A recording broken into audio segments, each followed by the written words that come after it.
오늘 우리에게 주시는 하나님의 말씀 마태복음 5장 1절에서부터 10절까지의 말씀 한번 교독해서 읽어보도록 하겠습니다. 마태복음 5장 1절에서부터 10절까지의 말씀을 한번 교독해서 읽겠습니다. 자, 1절부터 읽겠습니다. 예수께서 무리를 보시고 산에 올라가 앉으시니 제자들이 나온지라. 심령이 가난한 자는 복이 있나니 천국이 그들의 것이며 온유한 자는 복이 있나니 그들이 땅을 기업으로 받을 것이며 긍휼히 여기는 자는 복이 있나니 그들이 긍휼히 여김을 받을 것이며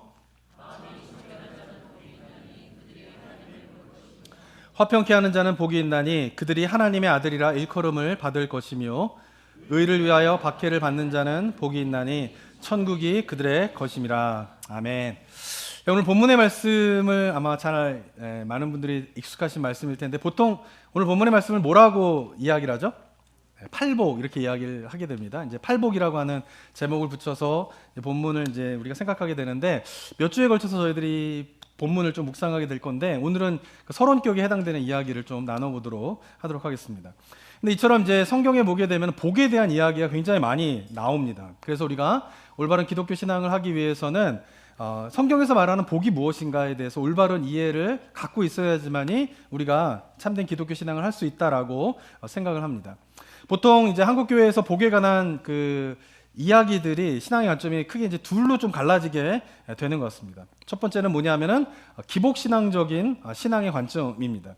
성경에서는 물질적이고 현세적인 풍요로움에 대한 이야기를 하게 되는데 이것이 신앙의 궁극적인 목표가 되고 있는 것이 뭐냐면은 기복신앙이죠. 기복신앙.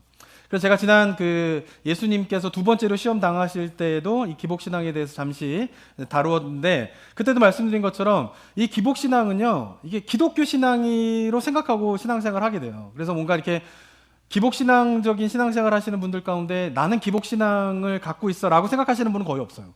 그러니까 자기가 기복신앙을 가지고 있는지 아닌지도 모르는 채 신앙생활을 하는데 그것이 기복신앙이고 그 기복신앙은 그때도 말씀드린 것처럼 성경에서 이야기하고 있는 것을 바탕으로 추구하기 때문에 마치 기독교의 신앙인 것 같지만 그러나 미신과 별 다를 바 없는 신앙의 추구를 하며 살아가는 것이 바로 기복신앙의 모습인 것입니다. 그렇기 때문에 어느 순간인가부터 한국교회에서는 이 기복신앙에 대한 이제 비판들이 많이 나오게 됩니다. 설교를 보게 되면은 이 기복신앙에 대한 비판하는 설교들이 굉장히 많이 한국교회에서 설교되어지는 것을 듣게 됩니다. 저는 그런 기복신앙을 비판하는 내용들을 이렇게 가만히 듣게 되면은 다 옳은 이야기를 하고 있어요. 근데 그럼에도 불구하고 한 가지 생각해 봐야 할 면이 있는데 그것은 뭐냐면 기복신앙을 비판하는 가운데에서 올바른 기독교 신앙을 추구하는 분들 가운데에 마치 역시 기독교 신앙인 것 같지만 기독교 신앙의 모습이 아닌 것을 또 추구하는 신앙의 패턴이 나타나게 되는 것을 보게 됩니다. 그것은 뭐냐면은 현세적이고 물질적인 복을 누리는 것 자체가 올바른 기독교의 신앙이 아니라고 생각을 하는 것이죠. 그러니까 복에 대한 신앙적인 관점이 어떻게 되냐면 양극단으로 갈라지고 있어요.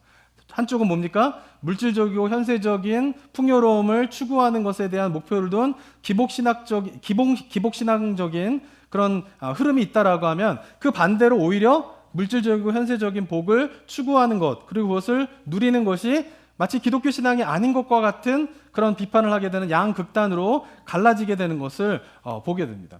저는 둘 다 기독교 신앙의 올바른 모습이 아니라고 생각합니다. 왜냐하면 성경을 가만히 보게 되면 성경에서는 현세적이고 물질적인 풍요로움을 하나님께 주신다라고 하는 약속도 있고 그리고 영적이고 하늘에 속한 복을 주신다라고 하는 약속이 모두 존재하기 때문에 그런 것입니다. 그렇기 때문에 현세적이고 물질적인 복과 영적이고 하늘에 속한 복 이 둘 중에 하나만을 선택하는 것이 기독교 신앙이 아니라 참된 기독교 신앙은 뭐냐면 이 두 가지를 다 누릴 수 있는 것이 바로 기독교의 신앙인 것을 우리가 깨달아야 하는 것이죠. 근데 문제는 뭐냐면은 현세적이고 물질적인 복과 영적이고 하늘에 속한 복 둘 다를 누리지 못하고 둘 중에 하나만 추구하게 되는 그런 신앙의 패턴들이 있게 되는데 그 부분에 대해서 우리가 한번 새롭게 인식을 하면서 이 두 가지를 다 우리가 누리게 되는 그 방법이 그 신앙의 모습이 무엇인가를 오늘 한번 생각해 보기를 원합니다. 자, 그렇다면 오늘 말씀드린 것처럼 오늘 제목이 이제 팔복이라고 이제 보통 이야기를 합니다. 근데 팔복이라고 이제 딱 타이틀을 정했기 때문에, 근데 그 타이틀이 이제 어디서 나온 건지 잘 모르겠어요. 근데 성경책을 봐도 이렇게 팔복이라고 타이틀을 안다는데 이 팔복이라고 하는 타이틀이 어디서 나온지를 잘 모르겠습니다. 근데 어쨌든 팔복이라고 하는 타이틀을 딱 가지고 이제 오늘 본문을 딱 읽게 되면은 오늘 본문 속에 있는 이야기하고자 하는 되게 중요한 메시지를 잘 캐치하지 못하는 일들이 생겨나는 것을 보게 됩니다. 왜냐하면은 팔복이라 해서 복이라고 하는 개념은 우리나라의 언어 속에서, 우리나라의 문화 속에서 보통 어떤 상태를 복받았다라고 이야기를 하죠? 건강하고, 그죠? 그 다음에 오래 살고, 그 다음에 부자가 되고, 그리고 죽을 때까지 좀 편안한 삶을 살아가는 것을 복받았다, 이렇게 단어로 정의를 하고 있어요. 우리나라 말에 복이라고 하는 단어는 그렇게 정의가 되는 것이죠. 그러니까 다 뭐와 관련되어 있냐면은 현세적이고 물질적인 풍요를 누리는 것과 복이 관련되어 있어요. 근데 그 개념을 담고 있는 단어가 복이기 때문에 오늘 본문을 팔복이라고 딱 타이틀을 정하고 딱 보게 되면은 그 복에 대한 개념이 그대로 투영되게 되면서 본문을 읽게 되는 일들이 일어나게 된다라고 하는 것입니다. 자, 물론 제가 서두에도 말씀드린 것처럼 성경은 하나님께서 우리에게 복을 주신다라고 하는 굉장히 많은 구절들이 있는데 그 구절들을 가만히 보게 되면은 현세적이고 물질적인 풍요를 주심에 대한 것에 대한 약속이 분명히 있습니다.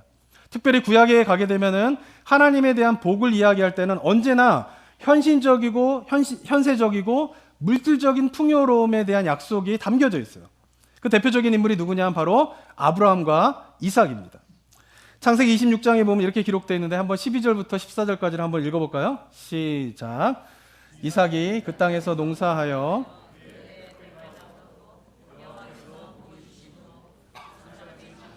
왕성하며 마침내 거부가 되어 양과 소가 떼를 이루고 노복이 심히 많으므로 블레 사람이 그를 시기하여. 분명하게 이삭이 어떤 사람이 되었다고요? 거부가 되었다. 그냥 부자도 아니고요, 거부가 되었다라고 이야기합니다. 근데 그 거부가 된 이유가 무엇 때문이냐면 분명히 하나님께서 복을 주셨기 때문에 거부가 되었다라고 성경 분명하게 이야기하고 있죠. 이삭뿐만 아니라 아버지인 아브라함도 마찬가지고요, 아들인 야곱도 마찬가지입니다. 그들은 모두가 뭐예요? 현세적이고 물질적인 복을 누리게 되었는데 그 복이 어디서부터 온 복이었냐면 바로 하나님으로부터 온 복이다라고 성경은 분명하게 이야기를 하고 있어요. 요셉의 경우는 어떻습니까? 또 요셉은 당시에 최고의 강대국인 이집트의 총리가 되면서 당시에 누릴 수 있는 최고의 권력과 명예와 부를 누린 사람이 누구냐면 요셉입니다. 근데 요셉이 어떻게 그렇게 당대 최고의 권력과 부와 명예를 누릴 수 있었느냐라고 성경이 이야기하냐면 하나님께서 요셉을 어떻게 했기 때문에? 복 주셨기 때문에 그러한 것을 누리게 되었다라고 성경이 분명하게 이야기를 하고 있는 것이죠. 그렇지만 우리가 또 생각해 봐야 할 것은 뭐냐면 성경은 이렇게 현세적이고 물질적인 풍요로움에 대한 복을 이야기함과 동시에 어떤 이야기를 또 하고 있냐면은 영적이고 하늘에 속한 복에 대한 이야기를 하게 됩니다. 특별히 신약으로 넘어오게 되면은 이 복에 대한 관점이 조금 달라지게 되는데 신약에서의 복은요, 물질적이고 현세적인 복을 거의 다루지 않습니다. 그리고 신약에서 다루는 주로 복의 내용은 뭐냐 하면은 영적이고 하늘에 속한 것이다 라고 하는 것에 대해서 신약은 집중적으로 그 복에 대한 개념을 다루고 있게 됩니다. 대표적인 본문이 어디냐면 에베소서 1장 3절의 말씀입니다. 한번 또 읽어볼까요? 1장 3절 시작. 찬송하리로다 하나님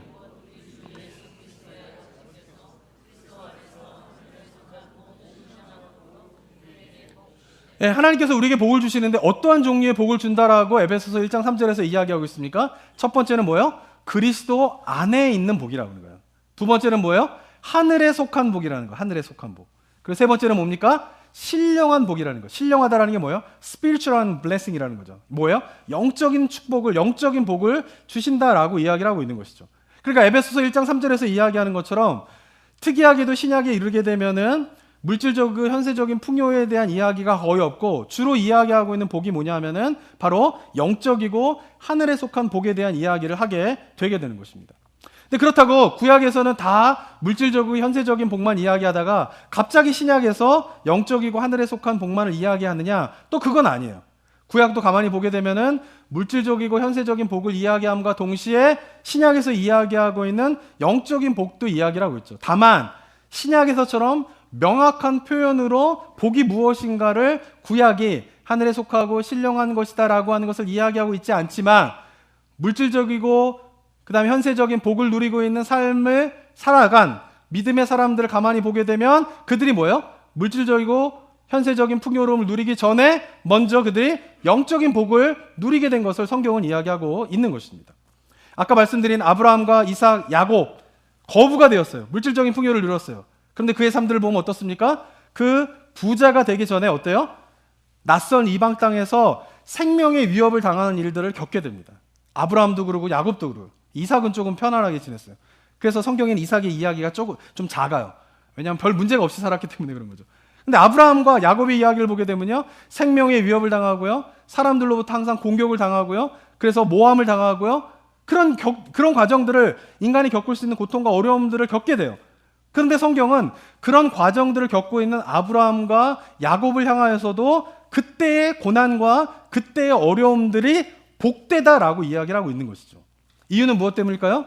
그러한 어려움과 아픔들을 과정을 겪게 되면서 그들이 깨닫게 되는 것이 있었어요. 그것은 뭐냐면, 내가 어렵고 힘들 때에도 하나님이 함께 하시는구나 라고 하는 것을 어떻게 해요? 체험적으로 그들은 깨닫게 됩니다.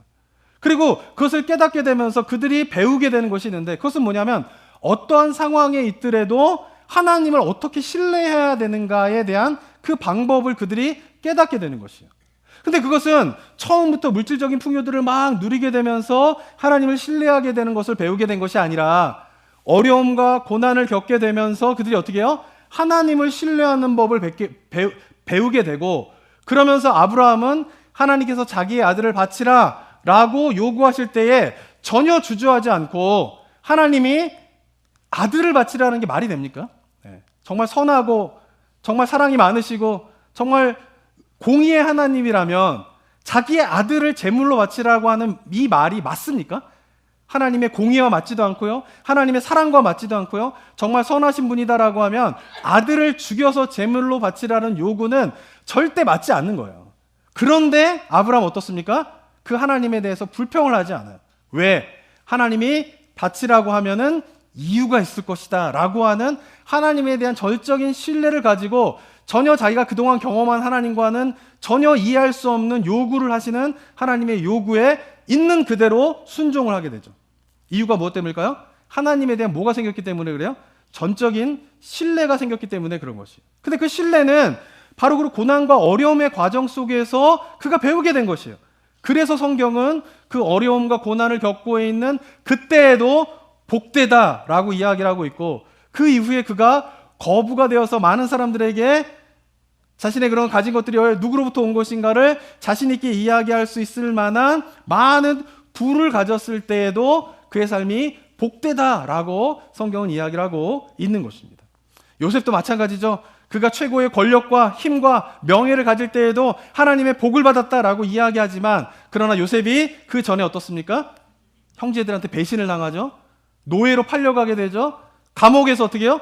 죄수로 지내게 되죠. 그런데 그런 시간을 보내는 동안에도 성경은 요셉이 뭐를 받았다라고 이야기를 해요? 복을 받았다. 그때에도 복을 받았다라고 동일하게 이야기를 하고 있는 것이에요. 이유가 무엇 때문일까요? 마찬가지로 아브라함과 마찬가지로 그 고난과 어려움의 시간들 속에서 요셉이 하나님이 함께 하시는구나, 어떤 상황 속에서도 하나님은 함께 하시는 분이구나, 이거를 뭐예요? 체험적으로 깨닫게 되는 거예요. 그리고 그것을 깨닫게 되면서 하나님에 대한 전적인 신뢰를 갖게 되자 그 모습이 뭐예요? 고난과 인간이 겪을 수 있는 가장 고통스러운 것들을 요셉은 다 겪었잖아요. 그죠? 그런데 그 시간들이 뭐예요? 복되다라고 성경은 이야기하고 있는 것이죠. 왜냐하면 그때 누리게 된 복은 뭐예요? 하늘에 속한 복이고, 그리고 영적인 복을 그가 맛보았기 때문에 그렇다라고 하는 것입니다. 그러니까 성경은 하늘에 속한 신령한 복과 현세와 물질적인 복 둘 다를 동시에 이야기를 하고 있는 것이죠. 그런데 성경이 동시에 두 가지 이야기를 다 하더라도 많은 사람들이 둘 중에 어디에 더 관심을 가질까요?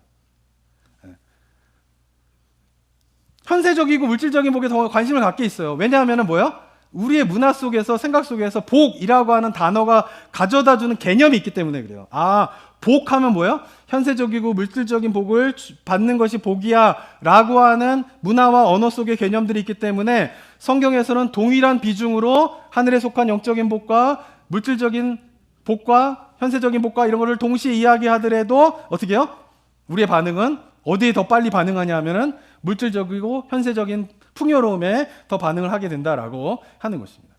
자, 이게 왜 중요하느냐? 우리가 이제 팔복을 살펴볼 건데 이 팔복을 살펴볼 때에도 이러한 개념이 투영되면서 보기 때문에 우리가 더 집중해서 보게 되는 부분들이 있는 것이에요. 자, 오늘 8가지의 문장이 나오게 되는데, 8가지의 이제 절이 나오게 되는데, 그 각 절마다 보게 되면 두 문장으로 구성이 되어 있습니다. 한번 보시면요. 먼저, 심령이 가난한 자는 복이 있나니. 첫 번째 문장이에요. 원문에도 이렇게 나와 있습니다. 두 번째는 뭐요? 천국이 그들의 것입니다.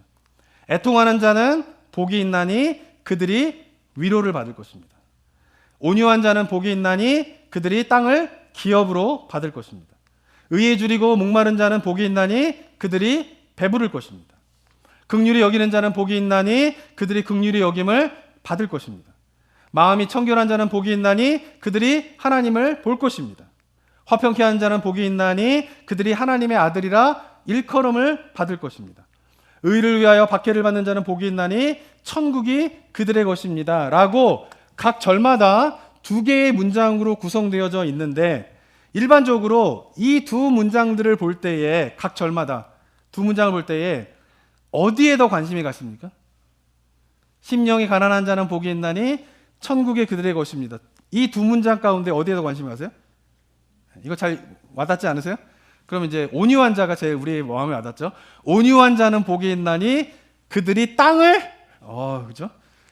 땅값도 비싼데 땅을 기업으로 받을 것입니다. 어디에 더 관심이 가요? 다시 바꿔 말하면 분명히 이 8개의 절에서 복을 이야기하고 있는데 각 절마다 복에 해당되는 구절이 첫 번째 문장일까요? 두 번째 문장일까요? 다들 두 번째 문장으로 생각을 하게 되는 거죠. 그죠? 천국이 그들의 것입니다가 복이에요, 복. 그런데 그러면 앞에 문장은 뭐예요? 천국을 소유하기 위해서 조건이 되는 게 뭐냐? 심령의 가난함이다 라고 생각을 한다는 거죠. 그러니까 천국을 갖기 위해서는 우리에게 뭐가 필요한 거예요? 심령의 가난함이 필요합니다 라고 본문을 해석하는 거예요. 다 그렇게 해석해요. 땅을 기업으로 받는 것이 복이에요, 복. 근데 그것을 누리기 위해서는 뭐가 필요한 거예요? 온유한 마음이 필요합니다. 그러니까 우리가 온유해져야 됩니다 라고 오늘 본문을 이해하는 경향이 많이 있다라고 하는 것이죠. 왜냐하면 복에 대한 개념이 어떻게 되는 거예요? 뭔가 물질적인 것을 소유하는 것을 복으로 생각하는 개념이 있기 때문에 무엇인가를 갖고 얻고 받는 것이 복이다라고 생각을 하면서 본문을 보기 때문에 두 번째 문장들이 복이고 첫 번째 문장들은 뭐예요? 그 복을 받기 위한 조건으로서 생각하는 경향이 많이 있다라고 하는 것이에요. 그렇지만 오늘 본문을 성경적인 복의 개념을 가지고 본다라고 하면 것은 보게 되면은 첫 번째 문장도 뭘까요? 복이에요, 복. 심령의 가난한 상태가 뭐예요? 복이에요, 복. 영적이고 하늘에 속한 복을 누리고 있는 상태인 거예요. 그러면 뭐가 되는 거예요? 천국을 소유하게 되는 것도 복인 거예요. 그러니까 이 두 문장은 다 복에 대한 이야기를 하고 있는 것이에요. 복에 대한 이야기를. 그런데 복을 어떻게 받게 되느냐의 순서를 이야기하는 거죠. 먼저 우리가 집중해야 될 거는 뭡니까? 천국을 소유하는 것이 우리의 관심이 아니라 먼저 관심을 가져야 될 거는 뭐예요? 심령의 가난함을 추구하는 거예요. 심령의 가난함을 추구하는 자들은 자연스럽게 따라오는 결과가 뭐예요? 천국을 소유하게 되는 일이 일어나게 된다는 것이에요. 애통하는 자는 우리가 애통함에 대한 추구를 해야 돼. 애통함을 추구해야 돼. 애통함. 그게 먼저인 거예요. 그 애통함을 추구하게 되면 어떻게 해요? 위로를 받게 되는 거예요. 온유함, 이 온유함 의미도 이제 앞으로 다 설명할 텐데 우리가 생각하는 온유함의 의미가 아니에요. 그 온유함을 어떻게 해요? 추구하게 되면은 뭐예요? 땅을 기업으로 받게 되는 복도 받게 되는 거예요. 그러니까 첫 문장이나 두 문장이나 다 뭐예요? 다 복에 대한 이야기를 하고 있는 것이에요. 그런데 순서가 중요한 거예요. 순서가. 제가 지난 시간에도 말씀드렸지만 기독교 신앙에서는 이 순서가 중요합니다. 순서가. 이 순서가 뒤바뀌게 되면은 마치 이것이 기독교 신앙인 것 같은데 기독교 신앙이 아닌 것처럼 보여줄 때가 있게 되는 거예요. 지난 시간에 말씀드렸지만 제자가 누구입니까? 가치를 깨닫는 자예요. 가치를 깨닫는 자. 가치를 깨닫게 되면 자연스럽게 뭐가 따라오게 됐어요? 자신의 모든 것들을 다 주님 앞에 내려놓는 헌신이 뒤따라오는 거예요. 근데 이것이 뒤바뀌게 되면은 뭐예요? 문제가 생기게 된다라고 하는 것이죠. 마찬가지로 오늘 본문도 마찬가지입니다. 영적인 것을 누리게 되면 어떻게 해요? 현세적이고 물질적인 복을 누리게 돼 있다라는 거예요. 이게 성경의 원리라는 것이에요. 왜냐하면은 성경에서 말하는 현실적이고 물질적인 복은 영적인 복을 소유한 자만이 누릴 수 있는 거예요. 영적인 복을 누리지 못하는데 현세적이고 물질적인 복을 누리잖아요? 어떻게 될까요? 현세적이고 물질적인 복이 뭐가 돼요? 우상이 되는 거예요. 우상이 되는 거예요. 하나님께서 현실적이고 물질적인 복을 주시는 주된 이유는 무엇 때문이냐면은 영적이고 하늘에 속한 복을 누리는 자들은 뭐예요? 하늘에 속한 삶을 살아가는 거예요. 근데 하늘에 속한 삶을 살아가는데 이 땅에서 살아가야 되는 거예요. 이게 얼마나 어려운 일입니까? 그러니까 그리스도의 삶이 쉽지 않은 거예요. 하늘에 속한 자인데 하늘의 삶은 편한데, 그죠? 한국어를 하는데 한국에 살면 편하잖아요. 한국어를 주로 하는데 영어를 하는 미국에 사는 게 얼마나 불편합니까? 아무리 노력해도, 그죠? 불편함을 이겨나갈 수가 없는 거예요. 마찬가지인 거예요. 하늘에 속한 자는 하늘에 살아야 편한 거예요. 그런데 우리의 삶은 어때요? 하늘에 속한 자인데 이 땅에서 살아야 되는 게 우리가 하나님께 주신 사명이란 말이에요. 그게 얼마나 어려운 일이에요. 그래서 그 어려운 삶을 살아가고 감당할 수 있게 하기 위해서 하나님께서 우리에게 주시는 복이 뭐예요? 현세적이고 물질적인 복을 주시는 거예요. 그래야지 어떻게 되는 거예요? 하늘에 속한 자로서 하늘의 것을 추구하면서 살아가는 삶이 가능하기 때문에 그렇다라고 하는 것입니다. 아브라함의 경우도 마찬가지예요. 아브라함이 왜 거부가 되었습니까? 이삭이 왜 거부가 되었습니까? 아브라함이 낯선 이방인의 민족이 살고 있는 땅에 갑자기 들어오게 됩니다. 그 지역은 오랫동안 이방신들을 섬기며 살아가는 이방 민족으로 가득 찬 땅이에요. 근데 그 땅에 갑자기 아브라함이 딱 등장하더니 아브라함이 사람들한테 이야기하는 게 뭡니까? 너희들이 믿는 신은 다 가짜라는 거예요. 내가 믿는 신이 있는데 여호와 하나님이라고 하는 분이 있는데 그 신만이 진짜 신이다. 너희들이 믿는 신은 다 가짜다 라고 이야기하는 엉뚱한 사람이 등장하게 되는 거예요. 그런데 이 아브라함의 이야기, 이방 신들이 믿고 있는 건 다 가짜고 오직 여호와 하나님만이 진짜 신이다. 너희가 믿는 신보다 이 신이 더 위대한 신이다 라고 하는 것을 그들에게 알려줄 수 있는 방법이 뭐겠어요? 그것은 그들이 기준으로 생각하는 가치를 깨버려야 되는 거죠. 이방인들이 생각하는 가치가 뭡니까? 신을 잘 섬기면 가축이 잘 되고 신을 잘 섬기면 땅이 풍요롭게 된다라고 하는 것이 그들의 가치관이에요. 그들이 신을 섬기는 이유이고 가치관인 거예요. 그 가치관 속에서 깨트려줘야 되죠. 뭐를? 여호와 하나님이 더 위대한 신이다라고 하는 것. 어떻게? 여호와 하나님을 믿으니까 아브라함이라고 하는 사람이 그들이 믿는 신을 믿는 자, 그들의 삶보다 더 소와 양이 많아지고 어떻게요? 농산물이 더 풍요로워지고 땅이 더 비옥하게 되는 그런 일들에 대한 현실적이고 어떻게요? 물질적인 축복을 받게 됨으로 말미암아 누가 드러나게 되는 거예요? 여호와 하나님이 드러나게 되는 거예요. 그들이 그것을 인정하게 되는 일들이 일어나게 되는 것이에요. 요셉이 왜 당시의 최고의 권력과 명예와 부를 가지게 됩니까? 그 당시에 야곱이라고 하는 족속은 70명밖에 없었어요. 근데 그들이 받은 약속이 있었어요. 아브라함 때부터. 뭐예요? 내가 너희로 큰 민족을 이루겠다는 거예요. 하나님께서 아브라함 때부터 야곱 때까지 동일하게 주시는 약속이 뭐냐면은 내가 너희로 큰 민족을 이루겠다는 거예요. 근데 수백 년이 지났는데 3대가 지났는데 70명밖에 안 돼요. 뭔가 안 이루어지는 것 같잖아요. 약속이. 그리고 70명이 그냥 만약에 팔레스타인 땅 가운데 머물렀다? 그러면 양강대국에 의해서 아마 얼마 시간이 지나지 않아서 다 말살당하고 없어지는 민족이 될 가능성이 굉장히 높은 것이죠. 그래서 그 70여 명이 하는 그 족속이 거대한 민족으로 이루기 위하여서 하나님께서 택하신 방법이 뭐예요?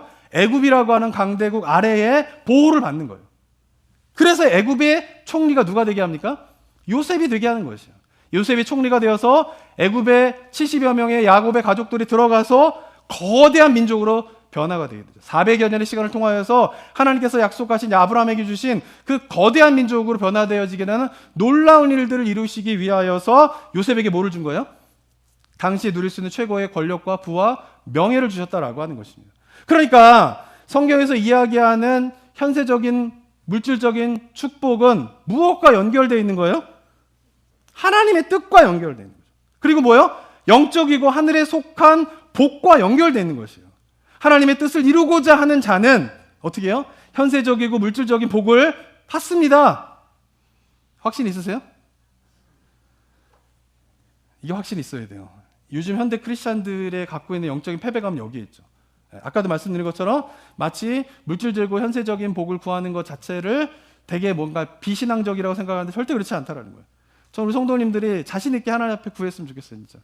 하나님, 근데 이게 참 어려워요. 그죠? 이제 마음은 마치 입은 하나님 주님의 뜻을 이루기 위하여서 이런 걸 이게 여기서 이제 헷갈리게 되는 부분들이 많이 생겨요. 근데 영적으로 깨어있게 되면요, 이게 구분되기 시작합니다, 이것이. 그러니까 물질적이고 현세적인 복을 누린다고 하늘에 속한 영적인 복을 누리지 못한 그런 게 아니에요. 이게 서로 상충되는 게 아닌 거예요. 근데 그런 걸 상충되는 경우가 너무나 많이 있는 것이죠. 저는 우리 성도님들이 하나님의 뜻을 이루고자 추구할 때에 그것이 나의 목표가 되진 않지만 그런 하나님께서 현세적이고 물질적인 복까지 주시는 그 은혜가 우리 성도님 가운데 있게 되기를 정말 축원합니다.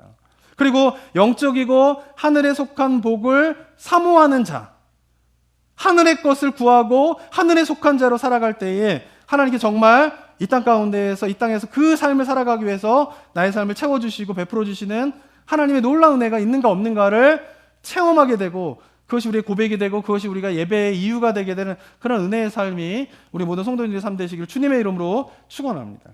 그래서 오늘 본문에서 말하는 것도 마찬가지입니다. 복은 뭐예요? 심령이 가난한 상태가 복이에요. 그러면 뭐가 따라오는 거예요? 천국을 소유하게 되는 거예요. 애통함이 복이에요. 애통함이 복이에요. 이 팔복의 내용을 그렇게 보셔야 돼요. 애통함이 복이에요. 그러면 따라오는 게 뭡니까? 위로를 받게 되는 거예요. 온유한 상태가 뭐예요? 복이에요. 그럼 뭐가 따라오게 됩니까? 땅을 기업으로 받게 되는 그런 일들이 벌어지게 된다라고 하는 것이에요. 그런데 이 순서가 자꾸 뒤바뀌게 되니까 뭐예요? 우리 신앙 가운데 자꾸 문제가 생기게 되는 일들이 일어나게 되는 것입니다. 자, 그런데 이렇게 순서가 뒤바뀌는 것이 안 뒤바뀌고 영적인 것을 추구하고 하늘에 속한 것을 추구하게 되면은 물질적이고 현세적인 복을 누리게 된다라고 한 이 성경계의 원리를 지키기 굉장히 어려운 시대를 살아가고 있어요, 우리가. 그죠? 우리 삶의 환경이 어떻습니까? 뭐에 더 관심을 갖게 되게 만들어요? 물질적이고 현세적인 복에 대한 관심을 갖게 만드는 시대를 살아가고 있어요. 2017년도에 한번 뉴스에 이런 뉴스가 나온 적이 있었습니다. 그것은 뭐냐면은 한국에서 중산층의 기준이 뭔가 사람들에게 이제 물어봤습니다. 중산층의 기준이 뭔가라고 물어볼 때 사람들이 어떻게 생각하냐 하면요. 부채 없는 아파트 30평 이상을 소유하면 중산층이다. 월 급여 500만 원 이상이면 중산층이다. 자동차 2000cc급 중형차를 보유하면 중산층이다. 예금 잔고 1억 이상을 보유하면 중산층이다.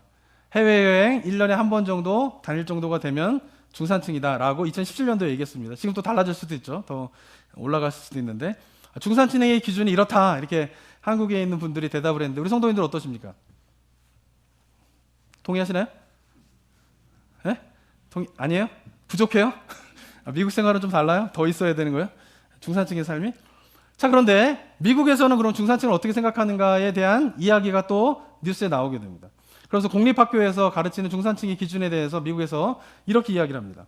자기 주장이 떳떳할 것, 사회적 약자를 도울 것, 부정과 불법에 저항할 것, 테이블 위에 정기적으로 받아보는 비평지가 하나쯤 놓여있는 삶이 중산층이다라고 가르친다라고 합니다. 좀 다르죠? 영국은 어떨까요? 옥스퍼드 대학에서 중산층에 대한 개념에 대해서 이렇게 가르친다고 합니다. 페어 플레이를 할 것, 그 다음에 자신의 주장과 신념을 가질 것, 독선적으로 행동하지 말 것, 약자를 두둔하고 강자를 대응할 것, 그리고 불의와 불평, 불법에 의연하게 대처할 것. 이런 삶을 중산층의 삶이다. 중산층이라는 게 뭐예요? 그 나라의 가장 보편적인 삶을 추구하는 삶의 패턴이잖아요. 이런 삶의 패턴을 추구하라라고 이야기를 한다라고 합니다. 프랑스는 어떨까요? 외국어 하나 정도는 할 수 있을 것. 아이고, 이거 꺼졌죠? 중요한 순간에 꺼져버리네. 네. 네, 프랑스에서 뭐라 그러냐면은 외국어 하나는 정도는 할 수 있어야 할 것, 직접 즐기는 스포츠가 있어야 할 것, 다룰 줄 아는 악기가 있어야 할 것, 근사하게 대접할 수 있는 요리 실력을 갖출 것, 공분에 사회적인 정의죠, 의연하게 참여할 것, 그리고 약자를 도우며 봉사활동을 꾸준히 할 것. 이것이 우리나라에서 보편적으로 우리가 추구해야 될 중산층의 삶의 모습입니다라고 가르친다고 합니다. 차이가 뭔지 느껴지십니까? 우리나라 문화 속에서 중산층의 기준은 다 어디에 포커스가 돼 있어요? 물질적인 소유에 있어요, 소유에. 근데 이게 굉장히 중요합니다. 물론 역사적인 백그라운드 속에서 한국의 사회가 그렇게 될 수밖에 없는 아픔이 있죠, 그죠? 몇백 년 동안 문화적인, 경제적인 부를 꾸준히 추구해 온 서양과 불과 50년, 60년 만에 살아남기 위하여서 여러 가지 고난과 어려움 속에서 생존하기 위한 삶을 살아왔던 사람들의 역사적인 배경과 패턴이 있지만, 어쨌든 중요한 것은 뭐냐면은 한국 분들의 개념 속에서, 근데 이거는 뭐 예전에도 좀 그럴 수도 있는데, 삶의 모든 가치의 기준이 뭐예요? 물질적인 소유에 결정이 되는 시대를 살아가고 있다라는 거예요. 그죠? 그래, 이런 문화 속에서 아까도 말씀드린 것처럼 성경에서 물질적이고 현세적인 복과 하늘에 속한 영적인 복을 동시에 이야기한다라고 하면, 이런 문화로 살아가고 있는 그리스도인들의 마음에 관심을 가게 되는 건 뭘까요? 물질적이고 현세적인 풍요로움에 관심을 가질 수밖에 없게 되는 일들이 벌어지게 된다라고 하는 것입니다. 그러면 한국 사람들이 원래부터 그런 물질적인 것만 추구하며 살았느냐? 그렇진 않아요. 조선시대 중종 때에 김정국이라는 학자가 있었는데, 이 학자가 친구한테 보낸 편지가 있었습니다. 근데 그 친구는 어떤 친구였냐면은 재산을 모으는 데 혈안이 되어 있는 친구에게 친구로서 그렇게 살지 말고 이러한 삶을 살아가라 라고 권면의 편지의 내용이 있는데요. 그 내용이 뭐냐면은 두억한 집에 두어이랑 전답이 있고 겨울 소목과 여름 배옷 각 두어 절이 있을 것. 서적 한시렁, 조선시대 말이어가지고 말이 어렵습니다. 저도 뭔 말인지 모르겠습니다. 검은고 한 벌, 햇볕 쬐 마루 하나, 차 다릴 화로 하나, 늙은 몸 부추길 지팡이 하나, 봄 경치 단일 나귀 한 마리. 그리고 의리를 지키고 도의를 어기지 않으며 나라의 어려운 일에 바른 말을 하며 사는 것이 우리가 추구해야 될 삶이여. 친구여, 이 정도만 있으면 괜찮지 그 이상의 재산을 추구하지 말게나 라고 하는 편지가 있었습니다. 물론 이것이 중산층의 모습이다라고 이 편지에는 담겨져 있지 않지만, 그래도 조선시대 우리의 선조들은 보통 일반적으로 가장 보편적인 삶에 대한 설명을 하는 것이 이런 조건으로 이야기를 하고, 그것이 당시의 통념이었던 것을 우리가 이 편지를 통해서 짐작할 수 있는 것이죠. 그런데 현대화가 지나가게 되면서 점점 문화가 어떻게 됩니까? 삶의 모든 가치 판단의 기준, 직업의 가치, 그 사람에 대한 됨됨이 평가, 사회적인 어떤 평가, 이 모든 것들이 다 뭐로 획일화되고 있어요 지금?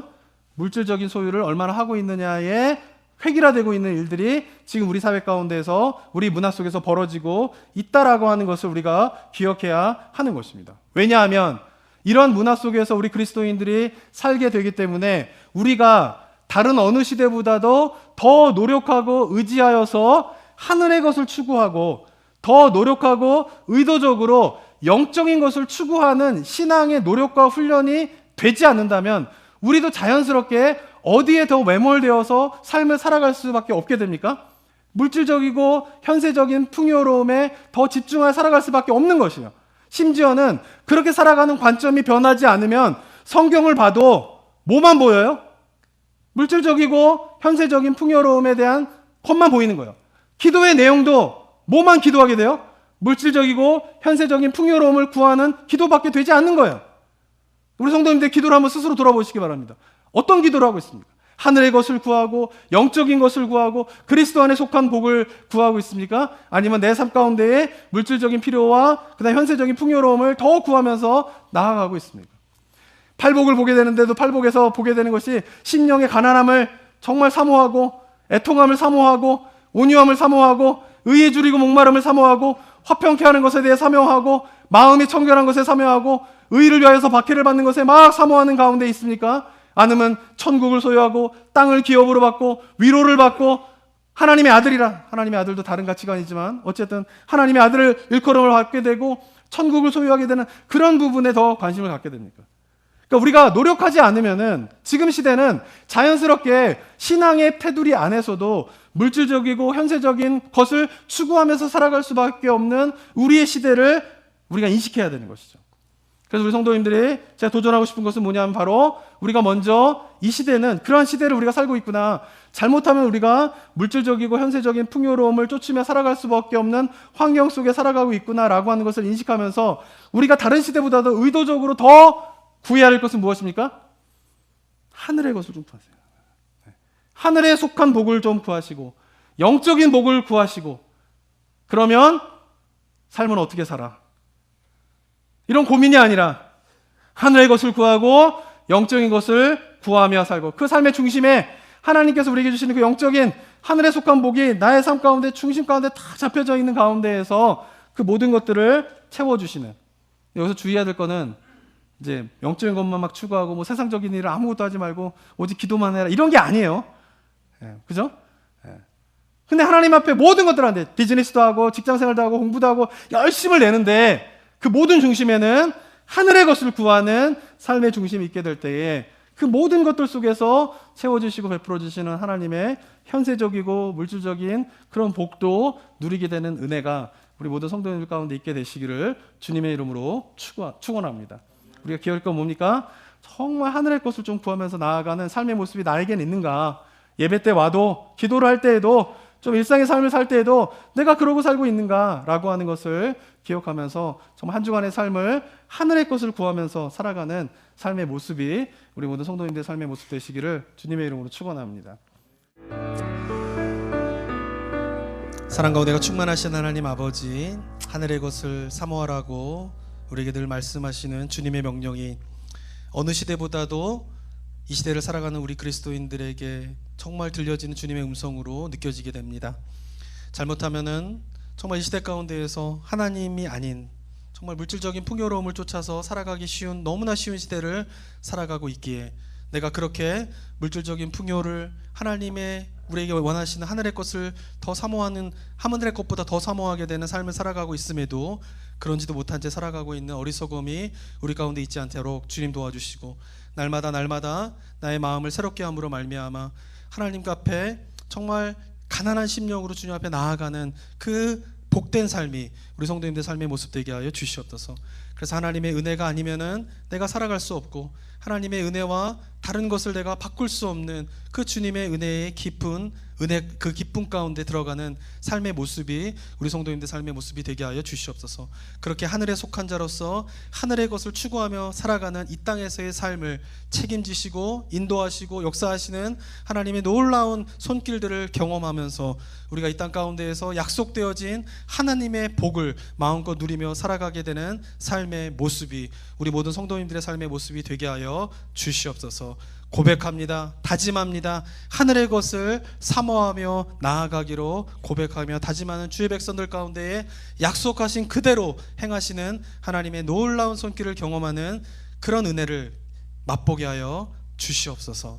은혜 감사드리며 예수 그리스도의 이름으로 기도드립니다. 아멘.